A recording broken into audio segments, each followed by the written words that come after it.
Welcome to Legal 123s with ByrdAdatto. Legal issues simplified through real client stories and real-world experiences.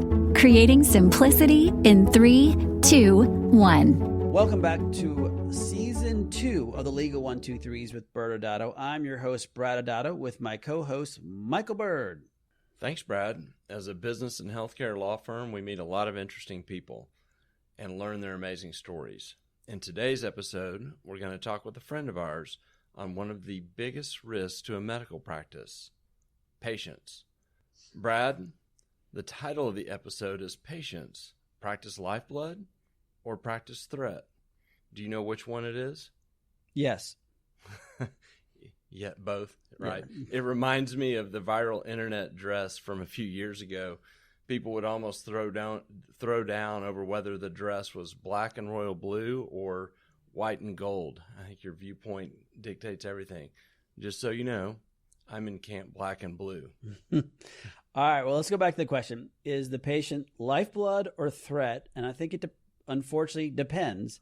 It's going to be a matter of the perspective of whether the patient is key to your success or your biggest threat.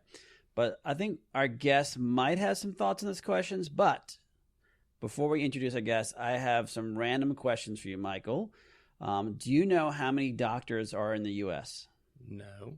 Well, according to what I found on this thing called the World Wide Web, as of June of 2020, there's a little over 500,000 physicians in the United States. And how about the number of lawyers, Michael? I have no idea. Well, would you assume there's more lawyers than doctors? Well, based on all the lawyer jokes, yes. Okay, your assumption would be correct. And based on some additional research, I discovered that as of 2019, there were 1.35 million lawyers in the U.S., which is virtually unchanged since 2015, where there was 1.3 million. So as you can see, there's a lot more lawyers than doctors. But one more question for you, and this is a tough one. How many of them that are doctors are also lawyers? Don't know, Brad. I didn't know the answer to the first two, so I certainly don't know this one, but I'm guessing less than 1.3 million. That would be correct also, but in fact, statistically speaking, there's so few JD MDs or MD JDs in the U.S., I could not find any accounting or statistics, and this is why our next guest is so special. Yes, we have our friend and partner, Dr. Jeff Segal, joining us today. And because he's a doctor and a lawyer, I think he can see both the black and gold version of the dress the black and blue version of the dress and the white and gold version. Probably. So a little bit on Jeff's background.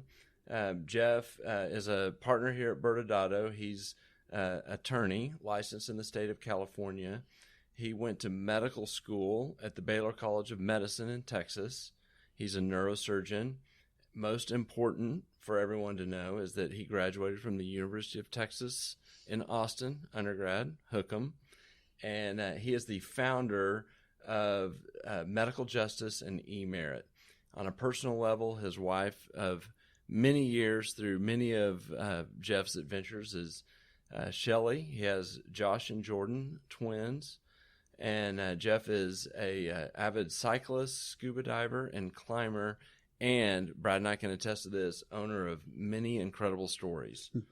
Welcome, Jeff. And some of them are even true. So thank you very much for allowing me to join you today. This is great.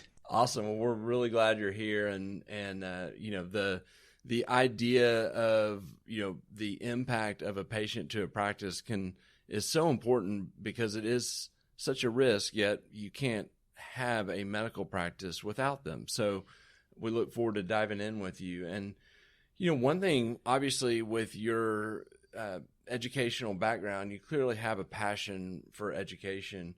When you were in medical school, did you ever think, I can't wait to be an attorney one day? I can assure you with 100% certainty and clarity that thought bubble never entered my brain. Not once, not in a million years. So short answer, no. Good. You're a smart man. See, this is why. So Jeff, Michael and I have had the privilege of hearing your story over the years, and I really think your journey is a very powerful one. And I'd love for you to share with our audience how a successful neurosurgeon decides basically overnight to stop practicing full time. So my story was circuitous. It wasn't planned. It just happened. I was perfectly delighted practicing as a neurosurgeon in the Midwest. And at the time when I was there, I had my wife had a set of twins. I had a set of twins, but she delivered them. And at the age of 3, my son was diagnosed with pretty severe regressive autism and medication-resistant epilepsy. So this was, to say the least, a significant road bump in our lives. We had to figure out what to do. We ended up moving to North Carolina, primarily to seek services for Josh, my son. And I intended to take a year off, planning to go back to doing what I knew how to do, which is neurosurgery. In that 1-year window, I became convinced that a certain set of pharmaceutical compounds might help him. They were sitting on a shelf at University of North Carolina. So like a neurosurgeon, I walked in there and I said, how do we get these out? And they said, well, you got to raise some money, you got to license the compounds, et cetera, et cetera. So I did that. And we started a biotechnology company in Research Triangle Park and moved compounds from preclinical to phase 2, which is pretty far along on a shoestring budget. Needless to say, I didn't go back to the practice of neurosurgery because a window of time had passed. It was probably 4 or 5 years. And while I'm arrogant enough to believe that I could have gone back to the practice of neurosurgery, I didn't think I could persuade any sane patient to go under my scalpel. So anyway, I figured I had to do something with my life. And the entrepreneurial bug hit. I understood healthcare, and I had actually been sued one time for what I perceived to be a frivolous reason. The single expert who testified against me had previously been expelled from our specialty society for delivering fraudulent or frivolous testimony, yet there he was making a handsome living testifying. Why? He communicated well to a jury, even though he had never seen or done the case at issue. So in any event, that case, the professional liability case, was dropped about 2 weeks before trial. I never felt as if I won anything, just felt as if I lost less, and I figured there had to be a better way to manage this stuff. So I formed Medical Justice as a way to keep doctors from being sued for frivolous reasons, and more broadly, to help de-escalate patient conflict, which is kind of one of the underlying themes of our conversation today. What year did you start Medical Justice? So Medical Justice launched as an idea in 2001 and really started taking off in 2004, 2005. And I'm guessing that it has evolved over the years. So that's been in business for quite a while now. It has. I mean, I think it's safe to say we've been in business for the most part for about 20 years. We've worked with over 11,000 doctors. Every time I think I've heard it all, I'm proven wrong. There's always something that shows up, and I said, wow, that's a new one. And then all of a sudden that shows up again. So it's been an interesting evolution. I think one of the challenges, and this plays to your question, are patients the lifeblood for practice or are they liability? Well, of course, they're both. Now, statistically speaking, most patients really like their doctor. Indeed, most patients love their doctor. They've invested in that practice, and they're rooting for the doctor to succeed. And the doctor, of course, wants the patient to do well. But every practice has them. There are a handful of patients that the doctor wishes had never darkened their doorstep, and the patient wishes they had never gone there either. The question is how to gracefully de-escalate an evolving conflict. And the challenge, of course, is that even though these patients are few and far between, they occupy 99% of the doctor's brain space while the conflict is brewing. So it definitely needs attention. You know, and Jeff, and when you and I have talked about this over the years about the reason why you started Medical Justice is, you know, in some ways it was out of anger because you, as you said, you didn't feel like you ever got your say. And so an organization that really started because of this one lawsuit that made you so passionately and angry about it, you kind of went on the attack, but all of a sudden as I see it, as a serial entrepreneur, you saw this other opportunity that was out there to help medical providers in ways in which originally you never saw, and that's kind of where eMerit comes in the picture. Yeah, in fact, it's an interesting evolution. What happened was one of our clients, one of our members, was being sued for a frivolous reason, yet at the same time, he was getting slammed on the internet. And this was new to him, was new to us. At the time, doctor review sites just didn't exist. They were at their beginning, but it looked like a very powerful tool to take a practice down. I was viewing it strictly from the standpoint of, it's a negative experience. Someone's trying to destroy a practice. What we learned very quickly was that the silent majority did not have a platform. Getting back to my theme earlier, most patients, they don't just like their doctor, they love their doctor. But most of the time, because they're busy and they're like you and me, they don't go and post about their experiences online. So those people didn't really have a voice. My thinking was, if we made it easy for such patients to post their comments online, doing it at the point of service, then you could neutralize any negativity that's out there. In fact, our thinking was, don't spend so much time thinking about the negative. Think about how to rally the voice of those who like what you do. And that became the mantra. The solution to pollution is dilution. And what was surprising to me was that not only did it, kind of address the story, we learned that there is no more powerful marketing technique. Doctors who have embraced the online world and have tapped into their patients to tell their stories online are making a lot of money. I mean, you see a lot of new patient volume, new patient revenue, and it's not incremental, it's significant. The younger generation has embraced it, more rapidly than others, and they've seen that they look like seasoned veterans without much effort because they're digital natives and they embrace this technology. So eMerit was the tool which made this easy, how to capture feedback at the point of service and get it uploaded to the dominant review sites found on page 1 of a Google search. That's awesome. Well, let's pause for a moment and we'll talk more about this and your experience with being a doctor and representing doctors. And we'll learn more about this after the break. Many business owners use legal counsel as a last resort rather than as a proactive tool that can further their success. Why? For most, it's the fear of unknown legal costs. ByrdAdatto's Access Plus program makes it possible for you to get the ongoing legal assistance you need for one predictable monthly fee. That gives you unlimited phone and email access to the legal team, so you can receive feedback on legal concerns as they arise. Access Plus, a smarter, simpler way to access legal services. Find out more. Visit ByrdAdatto.com today.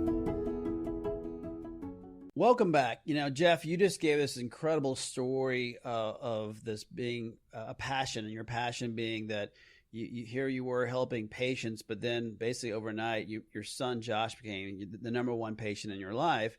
And so in doing so, you open yourself up to new ways of helping others in ways. And obviously, as you said in the very beginning, you never anticipated one day becoming a lawyer. But as doors, as things change, new opportunities present themselves. So appreciate you sharing that so far. But I think we're going to dive a little bit deeper now. And I think one thing that we can all agree is running a successful medical practice, you have to have patience. I'm not sure of any other way to have a medical practice unless you have patience. So I think we all agree to that.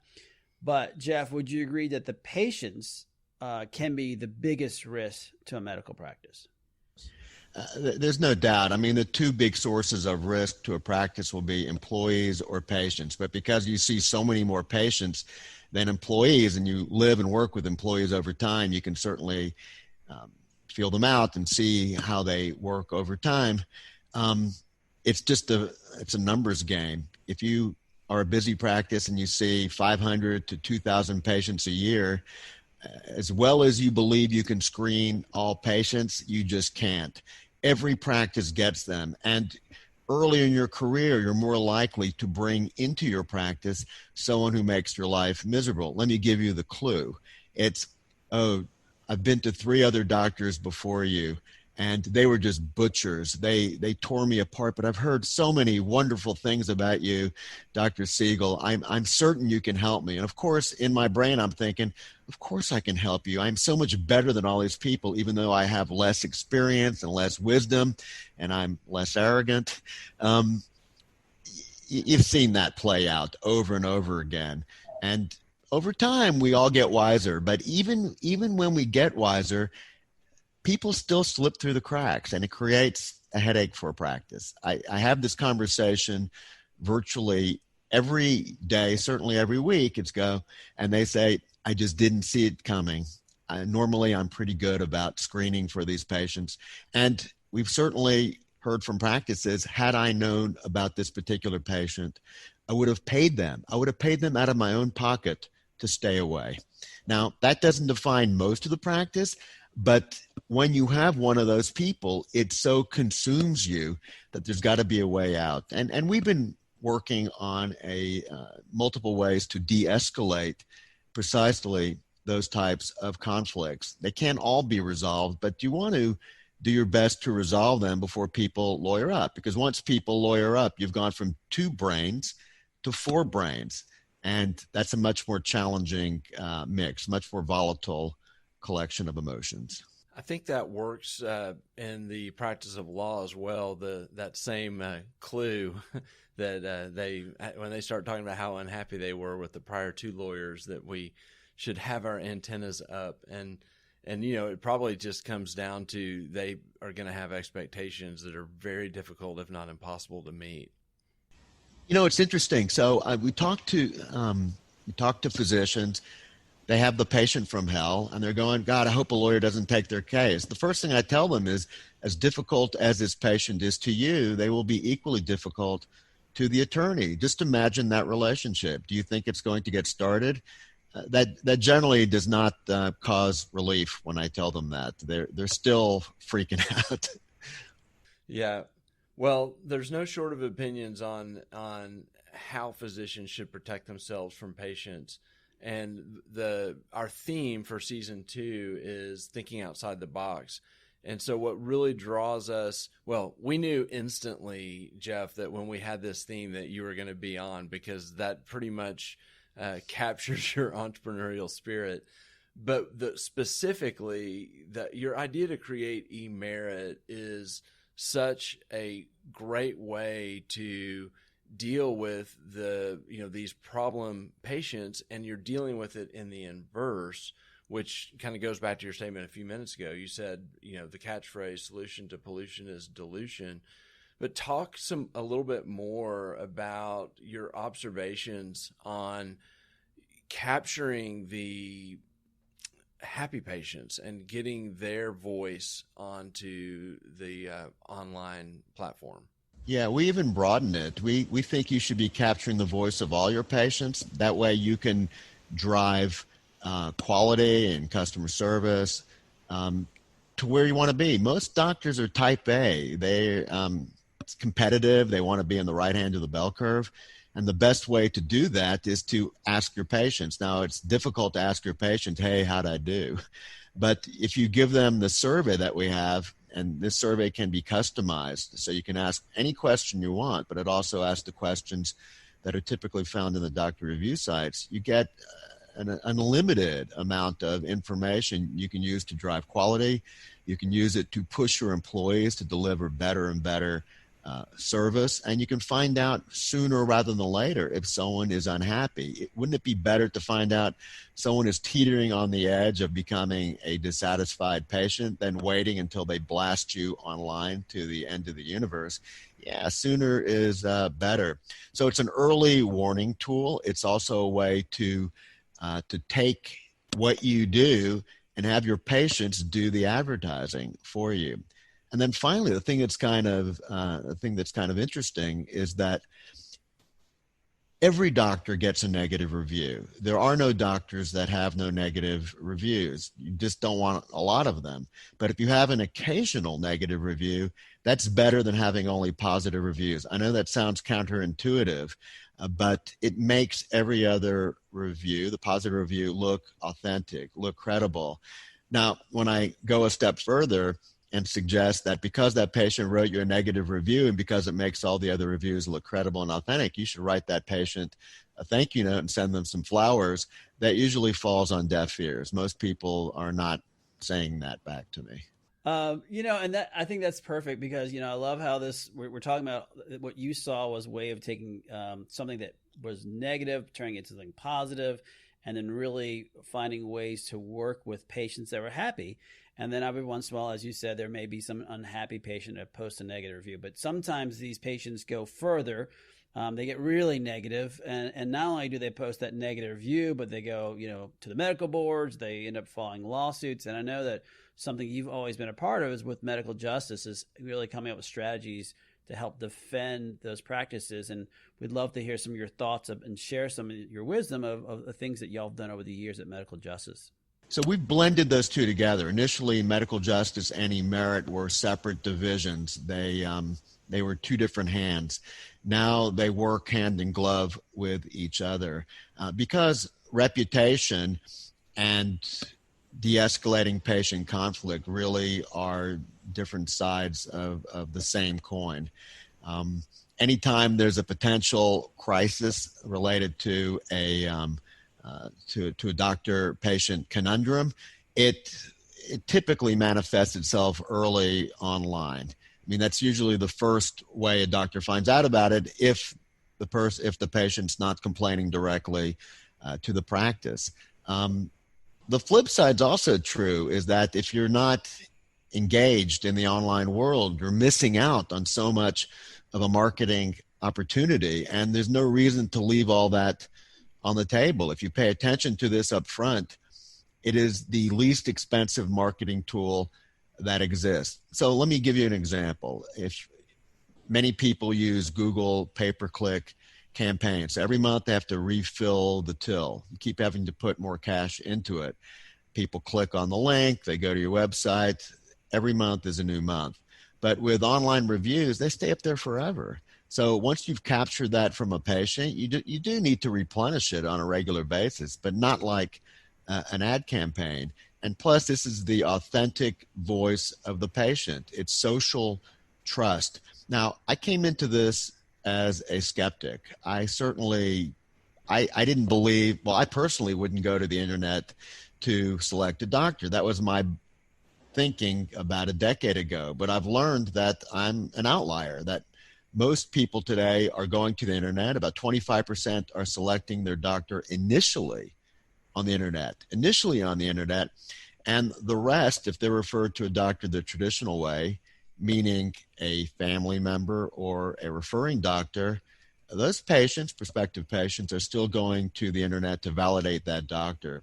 So gone are the days that you could just plant a flag and show up to work and be able and affable and available. Those are the 3 A's. Did I leave out an A? I think I got them. Gone are those days. You also have to have an online presence. And if you think that you can just sit back, unless you're the only game in town. If you're the only game in town for 100 miles, you got to pay attention to the internet. Yeah.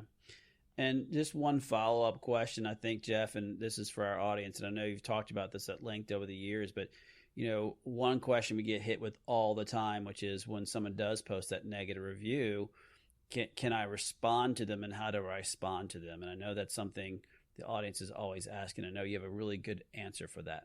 Yeah, so now don't kill the messenger, okay? I'm just bringing the news. I didn't write the statutes. There's this mistaken belief that because a patient is out of themselves on the internet and told their story, that you can just spew venom with their medical record online to so-called correct the record. Let me disabuse all doctors of that notion. You cannot do that unless you have the patient's prior written authorization to do that. And if a patient is spewing bile all over the internet, odds are you don't have their prior written authorization to share the protected health information. Now, that's the bad news. There's the good news. The good news is frequently you can you can respond. There are ways to respond as long as you're not disclosing protected health information. So there are HIPAA compliant ways to do it where you're speaking broadly and generally. And I'll just give a brief example. So if someone writes, Dr. Segal was a butcher and I got an infection on my face and he wants to charge me $30,000 to fix my face. The answer would be, we're sorry, anytime any patient has a complication, our infection rate is under 0.5%, whereas nationally the average is 2%. Still, all patients are important, none are statistics, et cetera, et cetera. Here what you've done is you've told your story, but you've done it generally, and you've not had to disclose any protected health information. Surely we could do that in a more sophisticated way, but in the interest of time, I thought I'd just illustrate it can be done. Yeah, and that's perfect. And, the best part about all that is those who want to try to understand how to do it better, that's what medical justice is there for, and eMerit to help them with those pieces. But I think today we've got a really good basis for our audience to understand, what's out there, how to start really thinking about ways to protect themselves. And maybe, Michael, as we kind of walk through we're going to conclude here, what are some of the takeaways that you took away that we can share with our audience? Well, what's exciting is that for many of my speeches over the years, when I talk about patient risk, I always say your first line of defense is your medical malpractice. Your second line of defense is your asset protection strategy. And I think that medical justice fills a first step, which is de-escalation of conflict, so that you don't even have to get to making a claim under your policy. And so we found time and time again that just because you're covered, while that's great, if you do get sued, that there's a real cost, both long-term in your policy and in the amount of time you're going to be spending defending yourself. And so that's kind of my biggest takeaway from today, is that if you engage in a process of de-escalation, that you can really save yourself a lot of time and emotional trauma. Yeah. And Jeff, the mic is yours at this point. You have any good closing thoughts for our audience? Yeah, I tend to think of professional liability insurance the way I think of term life insurance. You really don't want to use either of them. You're glad you have them, but you don't want to use either. As it relates to term life insurance, you're better off living a healthy life. And I think if you can de-escalate a conflict with a patient, which is our sweet spot with medical justice, you're going to be best served by doing that. You will definitely sleep better at night. Awesome. Thanks again for joining us, Jeff. It's a pleasure. Thank you. Thank you. Thanks again for joining us today. And remember, if you like this episode, please subscribe, make sure to give us a 5-star rating, and share with your friends. You can also sign up for the ByrdAdatto newsletter by going to our website at ByrdAdatto.com. ByrdAdatto is providing this podcast as a public service. This podcast is for educational purposes only. This podcast does not constitute legal advice, nor does it establish an attorney-client relationship. Reference to any specific product or entity does not constitute an endorsement or recommendation by ByrdAdatto. The views expressed by guests are their own, and their appearance on the program does not imply an endorsement of them or any entity they represent. Please consult with an attorney on your legal issues.